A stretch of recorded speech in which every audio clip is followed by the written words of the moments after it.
Alasan Nikita Mirzani ungkap kekang Loli sampai menangis.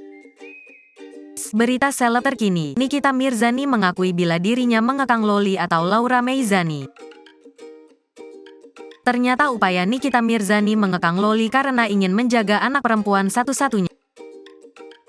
Artis Nikita Mirzani tidak ingin Loli ketika punya suami mendapat perlakuan sama seperti ibunya. Alhasil Nikita Mirzani berupaya menjaga Loli sebagai anak perempuan yang dia punya. Apalagi Loli, menurut Nikita Mirzani pernah mengalami pergaulan yang kurang baik. Sehingga Nikita Mirzani membenarkan dirinya membatasi Loli dalam bergaul. Itu karena Nikita Mirzani khawatir dengan nasib anak gadisnya.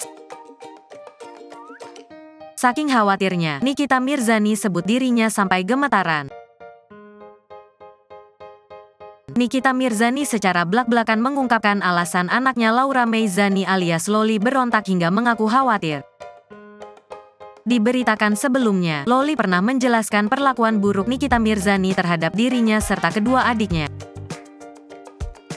Tak hanya itu, Loli juga mengaku dikekang oleh Nikita Mirzani sehingga dirinya tidak merasakan kebebasan yang diinginkannya. Kalau dia bilang, aku dikekang, aku nggak boleh pergi pacaran, aku nggak bisa main sama teman-teman aku, ya memang betul, kata Nikita, dikutip dalam YouTube Was-Was, Rabu, tanggal 24 Mei tahun 2023. Kendati demikian, hal tersebut Nikita Mirzani lakukan demi menjaga Loli yang merupakan satu-satunya anak perempuan yang dimilikinya. Terlebih, Loli pernah mengalami kejadian akibat pergaulan yang kurang baik hingga membuat Nikita Mirzani merasa khawatir.